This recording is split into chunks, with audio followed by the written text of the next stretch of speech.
Hello and welcome to Sunday's edition of Wardy's Waffle. We start this update with a meeting that Rhonda organised with the Environment Agency and NFU. There were quite a lot of farmers there as well, so that was really interesting looking at that. So take a detailed look at that. And I summarised the meeting at the end of this update. We also have got sugar beet loading lorries and sugar beet going into the factory. That's the sugar beet that was harvested probably now 3 weeks ago, I think it was. And we also look at sugar beet harvesting. We've just started lifting yesterday. We just started lifting some more sugar beet on the last field we have on the heath. So we take a bit of a look at that as well. So I hope you enjoy this week's update. Thanks very much for watching and we'll see you at the end. So Monday morning, it's 10 o'clock, fresh back from Ollie's doing his tractor run. Had a brilliant night. Well done, Ollie. Fantastic achievement. Thanks for everybody supporting, everybody in Liverpool coming out. So great to see smiling faces.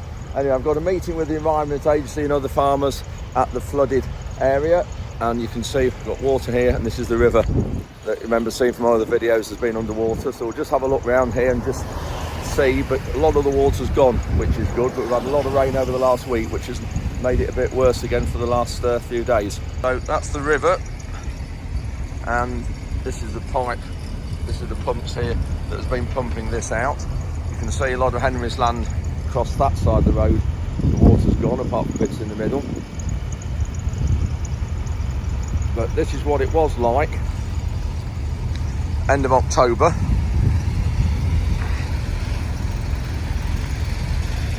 Compared to now.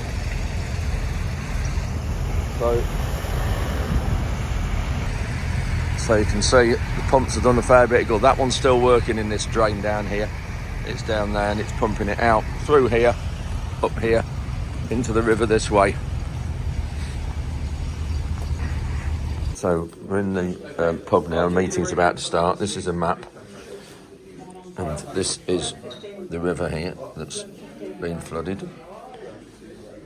Here's Short Ferry, and we're not quite sure yet, but this lighter coloured area, it says the area of interest. So whether that's the area they want to use to store water, we're not sure, but we'll find out in a few minutes. You see, here's Bardney, where the old Beet factory is. So, and the area that's flooded as well now, we'll have a look when we go home, is out this area here.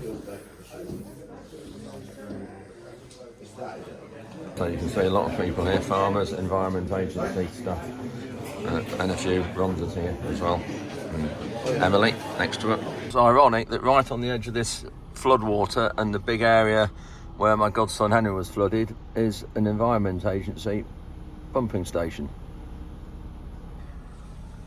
And this area, also not far away from Short Ferry, is back underwater again. Those of you who watch these videos regularly will have seen this about end of October, I think it was early November, when I was here looking at this through there. Just a big area again underwater because the riverbank has broken, and so of course any time the river rises it just floods it again. It's Wednesday morning and I'm just going to get off to Tanvic tyres at Newark. This is the tyre that I had a puncture with on the M62 going to Ollie's the other day, and it's made a right mess of it. I don't really know what I've caught. Yeah, I don't really know what I've caught. You can see it's absolutely just shredded the whole outside of the tyre all the way around. Made a right mess, but luckily it hasn't touched any of the alloy rim, which is good. So I'm going to get this across there and get it another one, get another tyre on it, and then I can get that put all underneath there where it should go.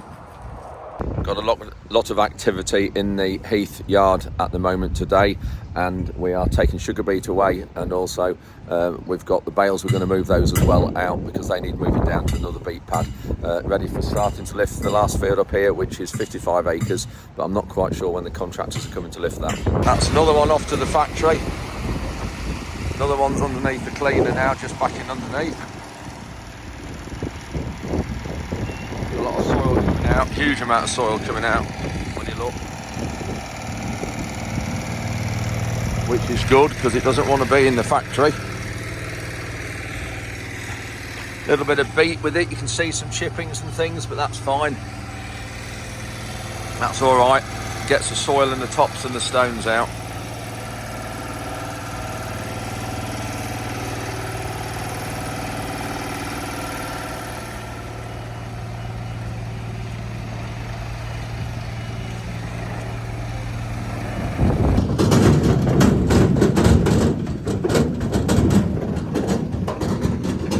I don't know whether this lorry's got a grill over the grain chute at the back. Some of them do. You can see the beet going in if it has. No, yes, it has. You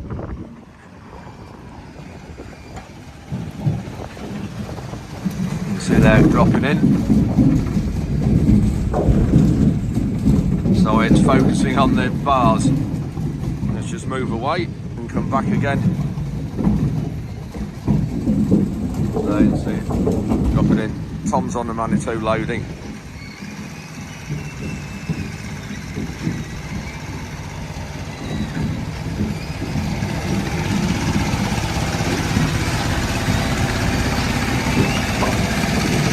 It's not good when it's wet when you're loading it. It doesn't get so much soil out quite.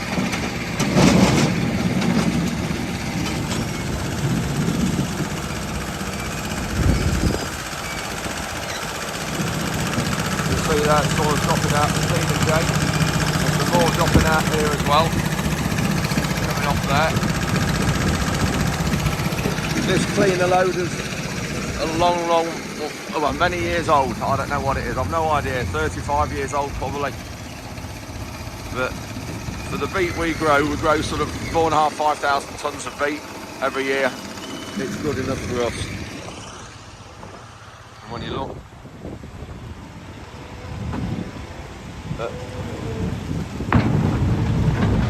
you see a bit of soil in the heap. It's not too bad. You see it sticking the beet together there.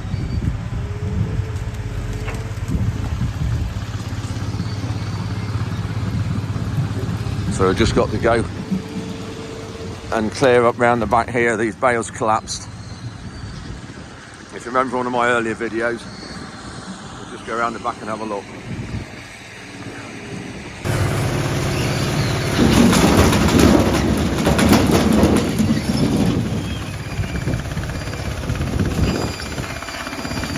Still a little bit of soil dropping out. Obviously, completely that soil out underneath. But there's still a little bit going in there.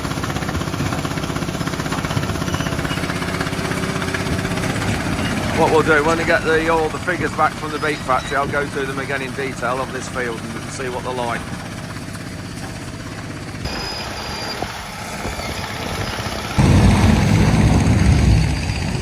We'll just go down the side of these bales now and just have a look at the sugar beet at the back where the bales have collapsed. We'll just go down here. We use linseed bales. This is linseed straw here. We use linseed bales because they last a lot longer, and when you eventually do want to get rid of them, they'll last probably 4 or 5 years, linseed bales. When you do want to get rid of them, we actually just burn them. And because it's linseed straw, there's oil in it obviously, and it burns a lot better, completely burns to ash, whereas straw doesn't. So yeah, this is what happened at the back. So there's a lot of messing about to do back here to get it cleaned up. And then we've still got to sort the edge of the field out there, this grass here, and rectify that, which we'll do in the spring when it's drier. Not a good sign when you drive around the lane and you see seagulls in a field like that. There has been a pool of water there for a while. Yeah, just see it there glistening. While we're talking about rain and water, I've just counted up this morning, since the beginning of November, that's 45 days ago, we've only not had rain on 14 of them. So that's rain on 31 days out the last 45. There's no wonder we haven't managed to get any wheat drilled, or the farm looks like it does. That's incredible amount of rain and persistency in the rain as well. Just trying to keep out the wind because I forgot to bring my muffled microphone. But we lift the headlands or the outsides for a start, but we're only going to stop halfway here. and then hopefully we'll get this half up today. The field's 57 acres, but the reason we don't go all the way around the field is once you've lifted these headlands, if they get rain on before you get it worked, they're terrible. When you're turning up and down, they make a real mess, so we always only just lift half the headlands like this and then turn on it. So it's just going to come drop the lifter down, you'll see here in the corner.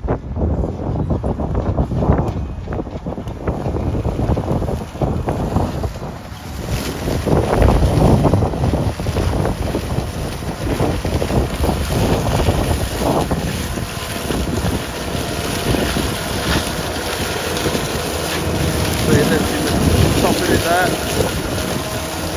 The rollers there taking the beet through and up into the cab, into the tank.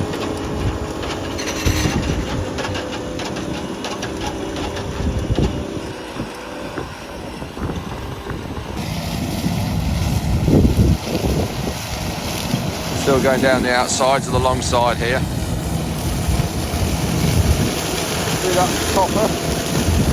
That's what lifts it there with those things going round. That cleans it. And the machine crabs going down the field, you can see, because one wheel doesn't follow the other for compaction. Really helps. If you look, you've got one tire mark there, you've got another one where Nala is, and you've got another one there and another one there. So all the ground's run over apart from the little bit in the middle there. Normally, they throw the tops to the outside, the tops will throw this way, but because it's still going around the outside, there's not a lot of top here, it's fine. When you look, you can see that's the minced up top. Not there, that's what it's done. But it's a great form of fertiliser, this. There's always a lot of potash in the tops. Good source of nutrients, green manure, green matter going into the soil.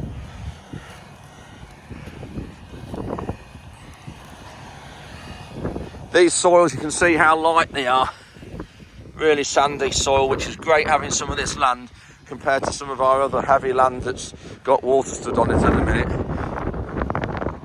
You can see because of the stone in here, you can't see much stone at the minute here because of all the tops and debris, but really lovely light land. You can see the frost's actually taken these tops down.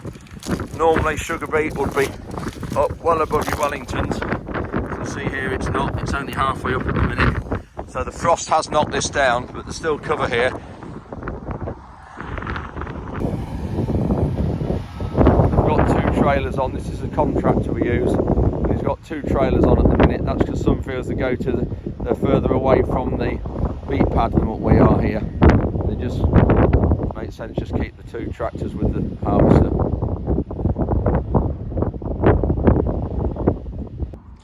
They're usually empty on the move, but while he's right near the pad, near the beet pad, they'll just do it still.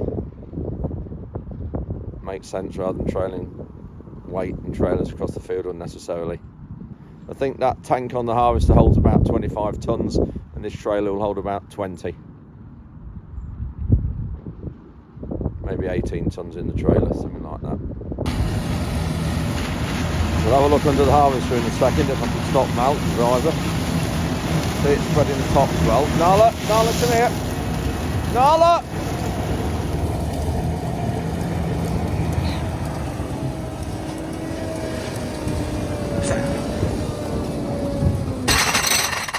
See under there, there's flails flying around at top it. These knives go either side the beet, and that's what lifts it. Goes between those shares there, squeezes the beet out the ground. The rubber paddles are going around to help the beet onto the roller table down through there, and there's the elevator, goes under the cab with the beet and up through under the cab underneath there, around all these turbines, and they're all cleaning it, taking soil and stones out into that elevator web there, and then up the elevator there and into the tank, and then that auger lifts up inside the tank when the tank's getting full. So I've had a couple of days to chew over the Environment Agency meeting we had the other day, And I made a few notes then.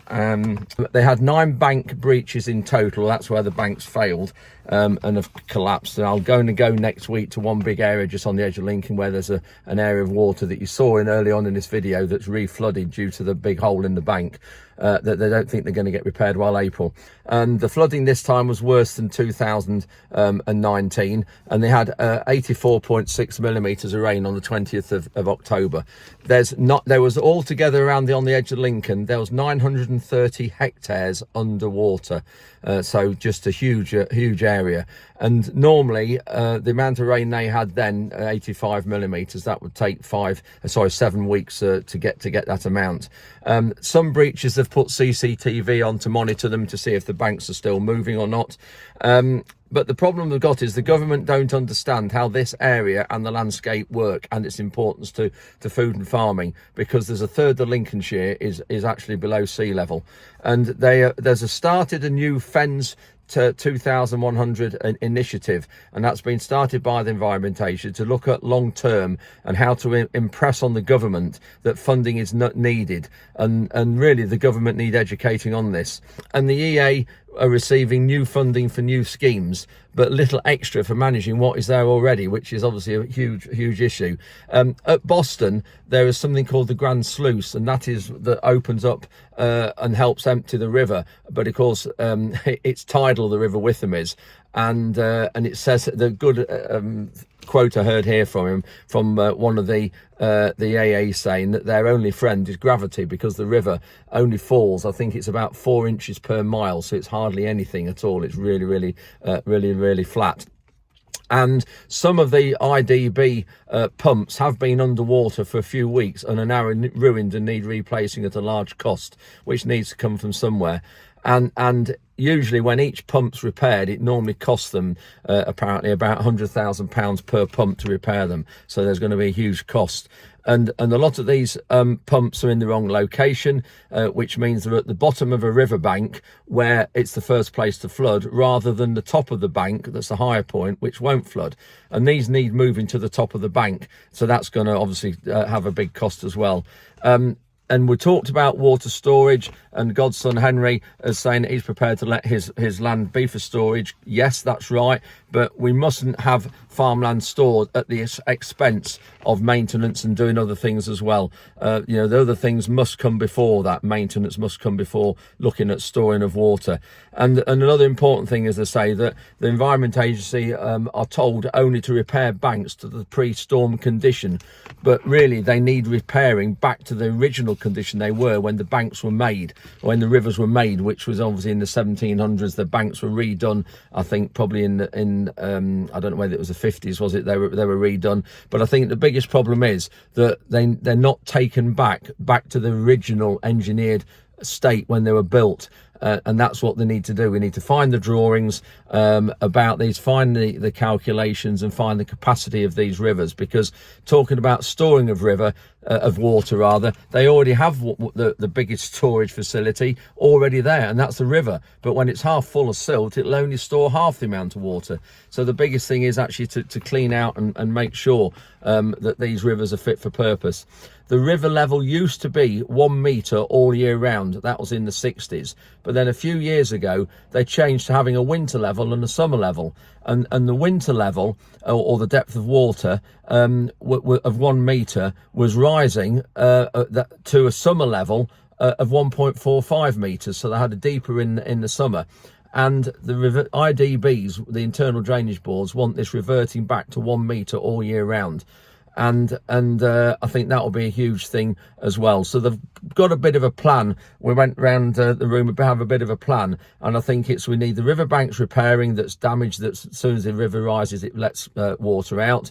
We need the rivers cleaning out, and we need to get the water out to sea quicker. This is the biggest problem, and they're on about having a pilot scheme. Well, having a pilot scheme starting in the middle of a river isn't really the option, isn't really going to do a lot of good. It wants to start at sea and keep coming up the River Witham, because they are clearly, these rivers are not designed or not really what they were designed for. Anyway, that was a bit resume of the meeting. We're having another one, I think maybe January time, or maybe February. We want to get some some people up, some headwigs at the HEA at the meeting, because I said, one of the things I said was, do the government actually, are they getting the message that the funding isn't there and we're not getting enough money to actually do the repairs and actually to make the rivers what they were designed for? Do government understand this? And I'm just concerned that the people at the EA who actually sit on DEFRA boards and government boards and actually go back to the government, are they passing the right messages up? Because we just don't know that. So we'd really like those people at meetings, or people who high up in DEFRA who have influence, to come to our meeting to just see for themselves and what damage it's doing to wildlife and food. Anyway, that's just a resume. Apologies that it's gone on for 6-7 minutes, but lots of facts and figures there about the water and about the meeting from the other day.